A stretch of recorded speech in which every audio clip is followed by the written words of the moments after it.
2024 के लोकसभा चुनावों में अभी समय है, लेकिन चुनावों से पहले ही राजनीतिक दलों की लड़ाई तेज हो गई है। विपक्ष के 26 दलों ने अगले लोकसभा चुनाव के लिए अपनी चुनावी बिसात बिछाने का आगाज करते हुए Indian national development exclusive alliance यानी इंडिया नाम से नए गठबंधन की घोषणा कर दी है, जिसके बाद से ही बीजेपी तिलमिला गई है। इसी कड़ी में असम के मुख्यमंत्री ने इंडिया को लेकर कुछ ऐसा कह दिया कि वो विपक्ष के निशाने पर आ गए। क्या है पूरी खबर, देखिए ये रिपोर्ट। विपक्ष के 26 दलों ने अगले साल होने वाले लोकसभा चुनाव के लिए बीते दिनों Indian national development inclusive alliance यानी इंडिया नाम से नए गठबंधन की घोषणा कर दी है।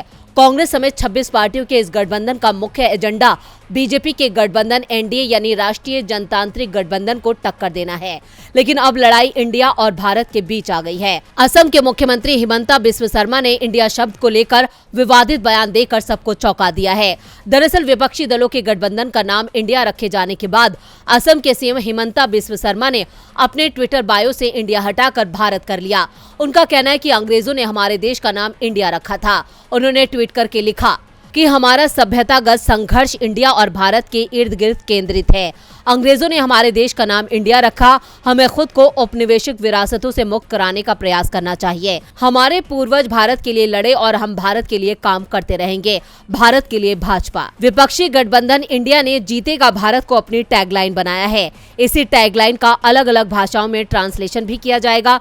खबर है कि विपक्षी दलों की मीटिंग के दौरान कई नेताओं ने महसूस किया था कि गठबंधन के नाम में भारत भी होना चाहिए। इसके बाद इसे टैगलाइन में शामिल किया गया।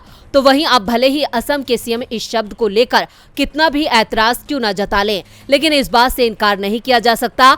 इंडिया शब्द को लेकर जो उन्होंने बयान दिया है कि अंग्रेजों ने हमारे देश का नाम रखा था, ये पूरी तरह से बेतुका बयान है। डीबी लाइव की रिपोर्ट।